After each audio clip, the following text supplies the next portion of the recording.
Everyday Whiskey. I'm Mike. And I'm Dan. And on this week's episode of Everyday Whiskey, we are doing something a little different. We are smoking stuff.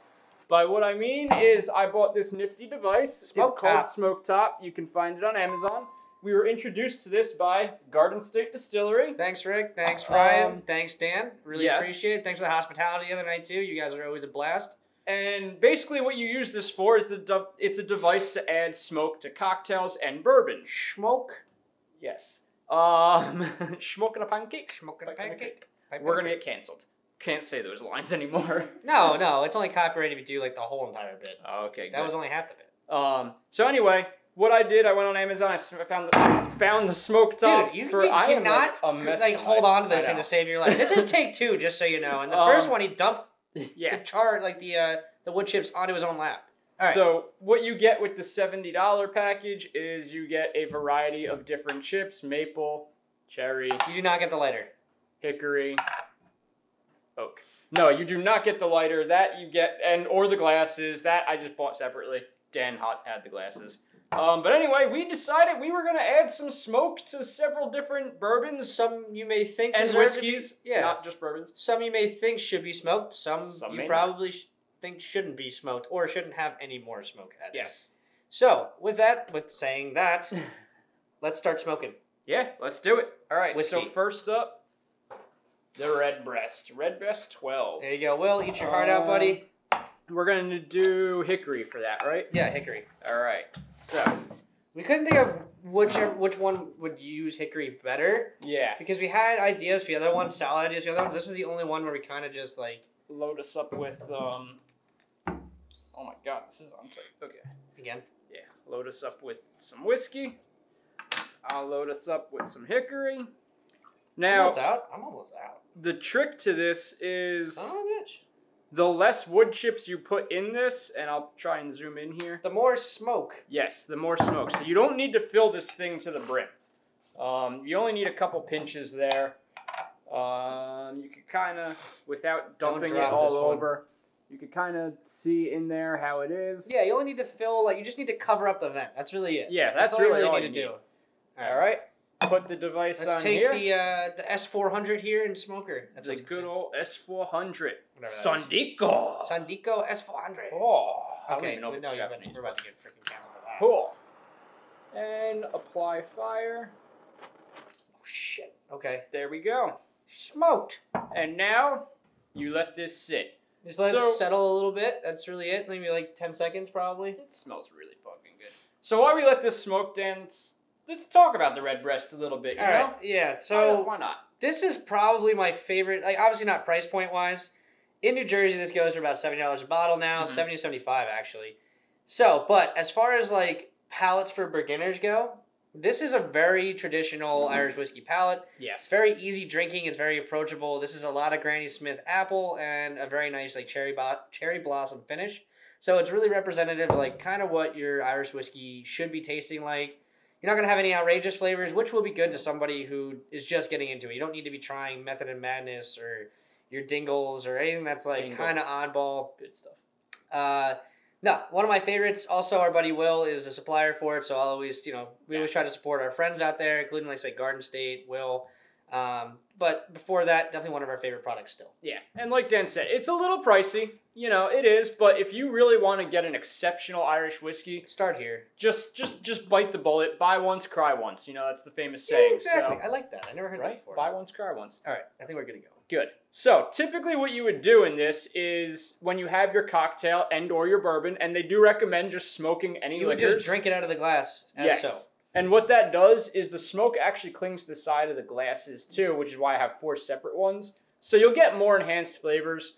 After the first mess up, we would need 40 glasses to do this, so we're just going to pour them into our respective glasses here. After we messed up the first time, we just didn't hook up the mic, essentially. Yeah, I really off my game.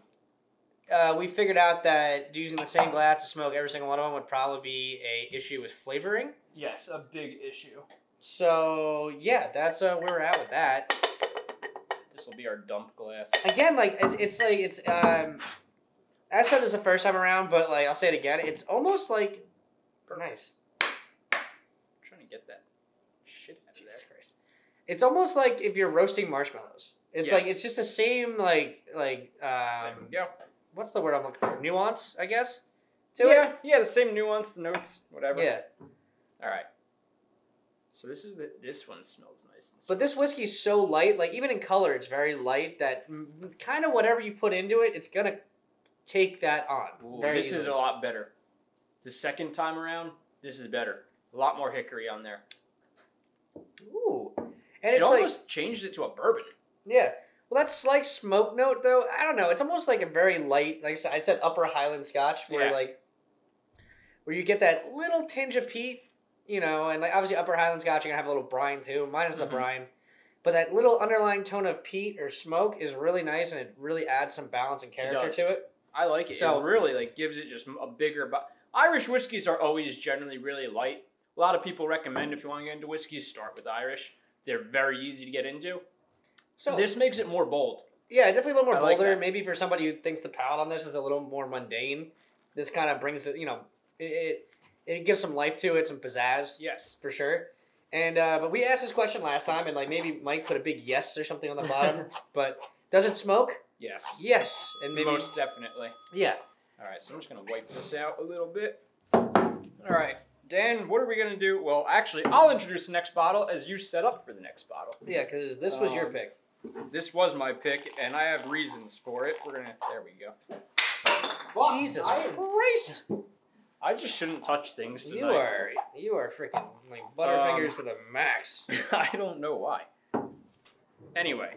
Goddamn. So, our next bottle is going to be the Penelope Barrel Strength Toasted Series. Our favorite bourbon of the year, I would say. Yeah, well, I guess top 3, because we did 3 for our bourbon of the year. We'll put that. Well, no, that whole 3, we did 3 whiskeys. Period. Oh, that's true. Because we had Balcones, we had Macallan Harmony, and this was my favorite out of the You're lot. right. We did the whiskey, the bourbon. You're right. All right.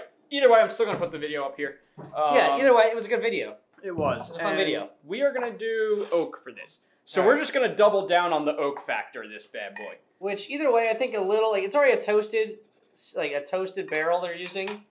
So adding a little more smoke to it, hopefully will amp up those the flavors. really nice creaminess you get in this palate. And that's kind of the idea behind it. Bourbon's ready for smoking. All right. Got chips loaded in there. All right. Beautiful. Let's do this. All right. Have at it. Fire! Perfect. All right. Let that all culminate. So, why did I pick this bottle? First of all, out of all the toasted... yeah, put it up there. Yeah. Out of all the toasted series we've had, including the Basil Hayden Toast, this is the only one that truly you get that toasted note. I think it definitely took on that note the best. Yeah. Or like maybe not the note, more so like mentally what you think a toasted bourbon should taste like. Exactly. In my brain, it kind of tasted like the closest it should to yeah. that. I don't know how to say it any other way. Basically, like when you read the label, you kind of envision what it's going to taste like. This tastes exactly like that. That does not.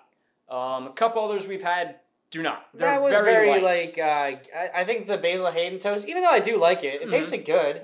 It was good, just it not was as a little strong. more, I think it was a little more gimmicky. Yeah. And I think the higher proof on this, the toasted barrel really takes to that more. The higher proof, and they do that heavy char. I think it's over 100. Yeah, it's 115. And they do the heavy char. Yeah. I don't know if these other ones, like the Basil Hayden and a couple other toasted ones that we've had, I don't know what char level they use and how heavy they do it. The only 2 toasts I have are Penelope and the Basil Hayden here. I might have another one, maybe it doesn't specifically say that, but like I've had the Michter's Toasted series, and like those are very good. But out of the whole lineup, I've had the whole lineup. They're not my favorite. They're okay, but I don't think the toast like dramatically changes the This palate. one does. But I wanted to kick it up a notch. I wanted to see if we could make it even toastier. Okay, so let's see what happens. Because I really love toasted notes on my bourbons and even my scotches. Well, scotches you could argue peat. Okay, so the second time around, we got to this point last time before we realized the mic wasn't hooked up. Yeah. This smells way more scotchy than the first time. Oh yeah, there's a big peat note on that now. You kind of still get that roasting marshmallows type note to it, but now I know that it's not peat because it's not. Yeah, I'm just using that as a term of reference. That's what it smells like. The nose smells similar to a peat nose. Oh, I think this is gonna do really well.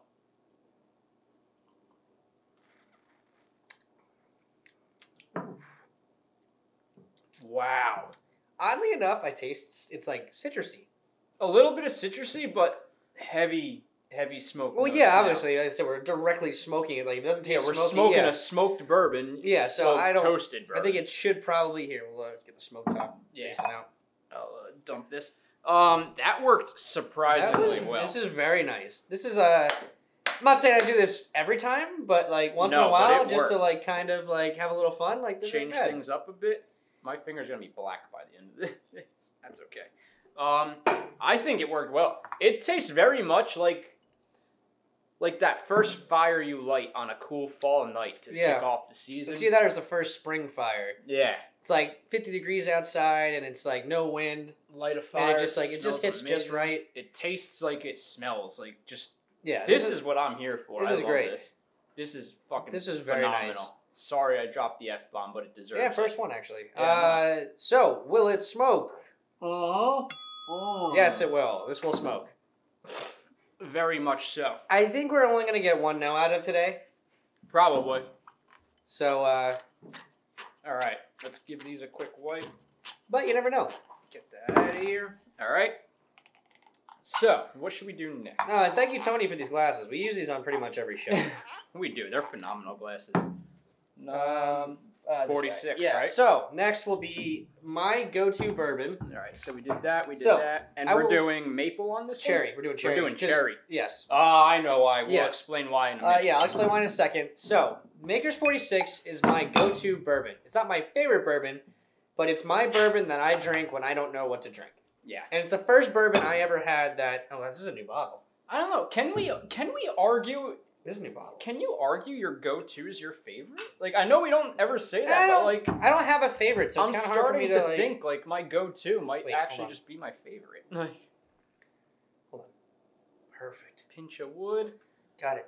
I promise we're not packing any bowls here. It looks like it, but this is strictly... Doubles as a nice... Strictly wood chips. Is a nice thin mustache. All right. Nice. Now this. When Maker's Mark has a cork, it's the best cork pop. Oh. This is a little cherry. Nope, cherry wood smell. What the hell were you doing? Oh yeah, over here. Yeah, I was being an idiot. That's what I was doing. I'm surprised you caught it. That was really good. Yeah, put some. There we go. All right. All right. SmokeTop on. Okay. Wood chips loaded. Okay, that was really on there. Jesus. Fire Smoke going. it. It's so amusing. A little more. Really feel that bitch out. There we go. Yeah. Really want to like billow out. So one key feature of this is when you are doing this, you want to light this first and then go in at it, or else when you push it right in, you're gonna blow all the fucking wood chips out. Because there is a burst of gas that comes out just from the butane. Yeah. And I imagine another reason for that is you don't want to soak butane onto the chips either. Oh, yeah. So, but the whole reason I wanted to do the Maker's 46 was just because the Maker's 46, to me, has one of the most pronounced chocolate notes out of any bourbon I've ever had. So, when I saw the cherry wood, I wanted to do a chocolate and cherry kind of smoked whiskey. I thought it would be kind of fun. And once again, Maker's 46 is not a... It's a wheat base, so it's a little heavier. But it will take on flavor pretty well. From my experience with making cocktails with it, I think it'll work well. Plus, it's one of my favorite bourbons. I just want to do it. It is. It's one of those it's an everyday whiskey, man. Yeah. You can never not find it on the shelf. It's always there. Although, you know what? You used to be able to say that about Blanton's, Buffalo Trace. Yeah, now you can't either. But for now, it's an everyday bourbon. I think out of kind of what's fallen out, what's left after the ashes have settled as far as the bourbon boom has gone. The 46 and your Dickel 15s and your, like I said, even Blue Note or Old Forester, those brands that just consistently produce good whiskey, and they're not allocated. They're always there most of the time. I know obviously there's shortages now. There's something to say for that. Yeah. As far as like just pumping out a good product consistently, even though you may not get the recognition you deserve. That's all I'll say on the matter. But let's drink this thing. I am like thoroughly excited to try this. And how Mike was excited to try the Penelope, I wanted to try this. Yeah. You know what I was just thinking? Actually, the last one I think is the one we're looking forward to. Yeah, that one we are too. But you know what else I was thinking? Maybe we'll do it on the live. Watch our lives. The Balcones Red, because that also has strong coffee and chocolate notes. That would be fun. Yeah, we could try it. We got a couple things planned for the live tonight. So every Tuesday night, I don't know, around 7:30, 8 o'clock, we jump on a live, Instagram live, and we don't really like hype them up too much. We kind of just go on, and whoever wants to be there is there, and you know, we don't really care about the turnout. We kind of just, that's our time to just BS with you guys, answer any questions, talk about whiskey, talk about the industry. Yada, yada, yada. That's really it. It's just our time to have some fun. Plus, we don't post any of our lives anymore, so, like, what happens there stays there. You know, say what you want to say. We're there for it. Yeah, no, I agree. We lit my counter on fire one time. We did do that. That was really fun. I did. Dickhead did. Oh, my God, yeah, my finger's going to be so black. Oh, my God, it smells like a cherry. It smells like a smoky cherry. Does it really? Ooh, it smells like a smoky cherry. This is great. Not like a maraschino cherry, but like a raw cherry. Yeah. Not a raw cherry. What the fuck? Not overly sweet. What the fuck sweet. am I saying? Like a natural cherry. A natural cherry. Just a regular cherry. The one that has a pit that no one likes unless you're over 60. I used to like eating them on the beach and seeing how far I could spit the pits though. But you didn't even like the taste. You just want to spit the pit out. Yeah, pretty much. I was there. Ooh. And you got yelled at. Those are strong. Because the seagulls were eating the pits. Yeah, they were. Well, fuck them. All right, let's see. That's fun because, like, the bourbon note's still very there, and it's just this very subtle, like, background note of, like, slightly smoke. Yeah, the smoke's very delicate on this one. Yeah, I think, honestly, just because it maybe is a slightly bigger-bodied bourbon. Yeah. Not even a big-body bourbon. You know, big-body... No, God. It just kind of, like, absorbed the smoke a little bit better, and it's just kind of there in the background, which I think this is different than the first two, where it became a very prominent note. Yeah, the other two are a lot stronger. This still retains its original palate. Definitely. You got to remember, too, this is designed for bourbons, it's designed for cocktails, but it's also designed for full pours. We're only doing a little bit, so obviously... We should probably be letting them sit a little bit longer than we are. But for time's sake, we can't do that. Yeah, no, we can't. And don't get us wrong. We're doing really good on time. Yeah. Don't get us wrong. The smoke is taking to these still. I mean, it's very much taking. Nice. It adds a little... It changes it. It does. Like, now, this one, though... I love the nose on this one. It does smell good. I like the nose a lot on this one, actually. But the question to ask here, though, is, like, did it change it for the better? Like, in the first two, I would say, like, yeah. I don't know, but I still like the originals very much. But it added a positive change. It did. This... I don't know. I almost like the original better because the chocolate note is not there anymore. Yeah, the chocolate note definitely kind of gave way to the smoke. Will it smoke? No. No. No. Makers, you made a good product. Doesn't need to be changed. Yeah. And honestly, neither does Penelope or No, the others don't either. But they took to the smoke a little bit better. They did. This one definitely, I think it's just, maybe it's just well, I can't say it's lighter overall. I think it might be might be the wheat-based mash bill. It could be that. I think it is wheat-based, right? The smoke kind of took over, which it still produced a very fine drink, just it didn't produce what we thought I'm almost positive.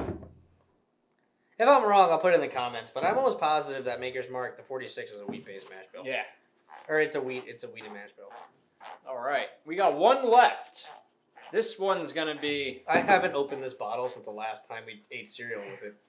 Yeah, this is a bottle that definitely doesn't need smoke. Let's go with this. This bottle is divisive at best. Yeah, you really... If there's one thing we shouldn't be adding smoke to... It's this bottle. It's this bottle, but fuck it, we're doing it anyway. Since we can't edit in trumpet noises... The famous Octomore, the most peated scotch in the world. And this...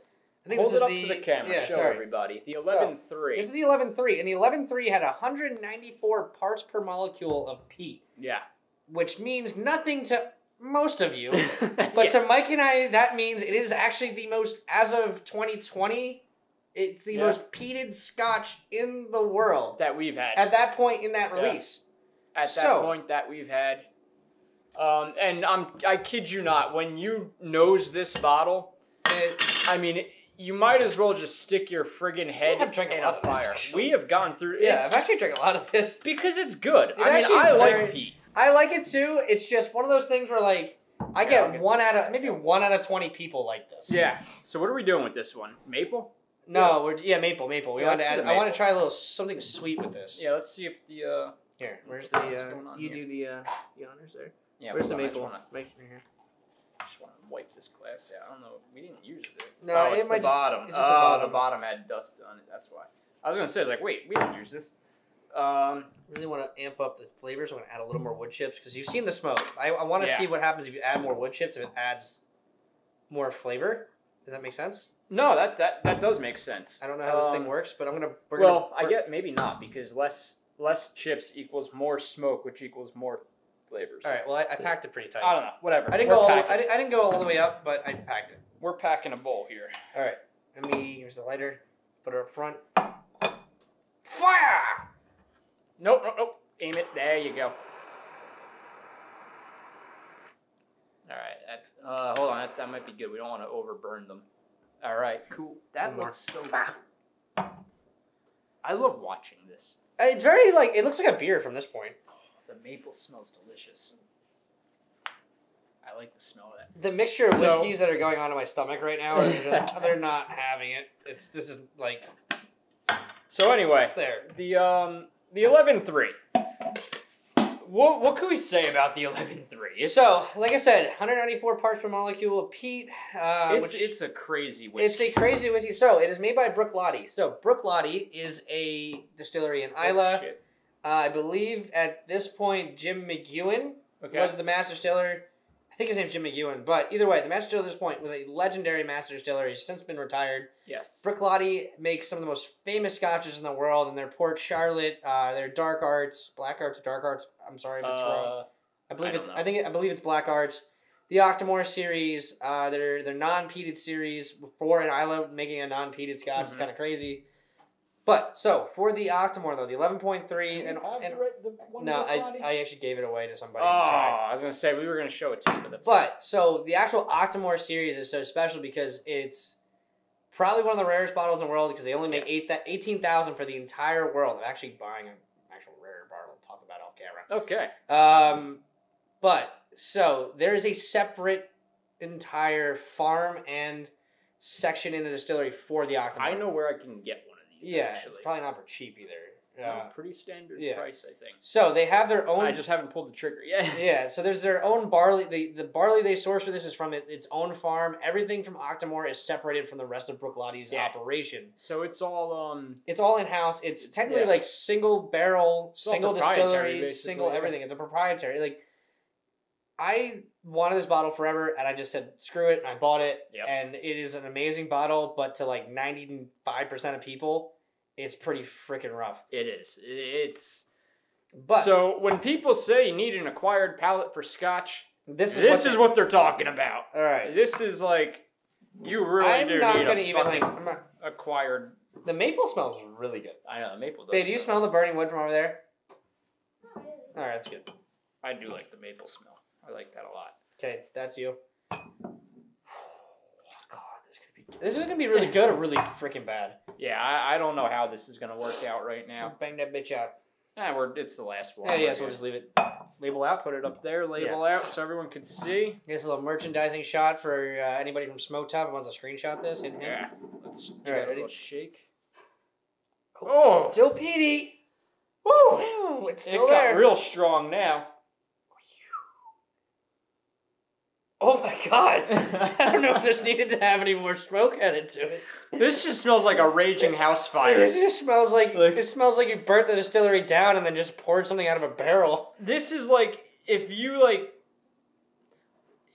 just smell. So my neighbor used to be a fireman, and when you would go into his garage and smell his gear, this is what it smells like. It just smelled like. Or how did it go when I described everything? And I described Abalor as like burnt down, rebuilt, burnt down, rebuilt, burnt down, rebuilt, burnt down, rebuilt, sold and rebuilt. Oh my God! This is strong. This is gonna be good. Your force is strong with this one, Anakin. Wow. This smells so much like a house fire. This is also 126 proof as well, I believe. It is 122.4 proof. Ooh. It actually... I like it. The smoke dumped it down. It did. It is way more approachable now. I think the smoke... Ow, I just like bit my own cheek. The smoke! Yeah, I don't know what I just did there. The smoke! The smoke kind of like... It kind of gave it more toasted notes than peaty. It almost switched it to a bourbon. We got 4 minutes. What's that? We got 4 minutes. Oh, we're going good. We're good. It almost switched it to a bourbon. Like, okay, I like this. It's definitely not. All right, I'm just saying it's not a bourbon. It's not a bourbon. It's definitely a peated scotch. Yeah, but ends up very peated scotch. But the smoke, when it went from an 11, took it down to like an 8.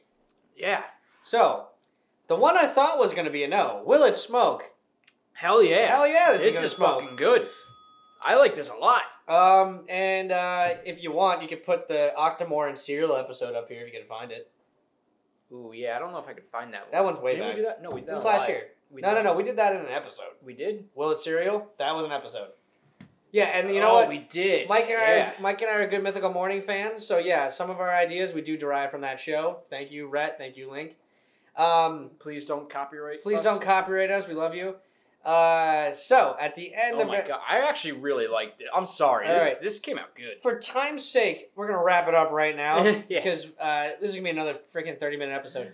But, everybody, thank you for watching. We're not sponsored by SmokeTop. We're not sponsored by Redbreast, Octomore, Maker's Mark, Penelope. None of it. This is all out of the own goodness of our hearts. Garden State, not sponsored by them. Exactly. Might as well be, but we're not. Last minute, if you're in the Toms River, Bricktown, Monmouth area, shoot down to Garden State Distillery. Go hang out with Ryan, Rick, and Dan and all the bartenders there. They do an amazing job. One of the best cocktail menus in the entire county, phenomenal, if not the state.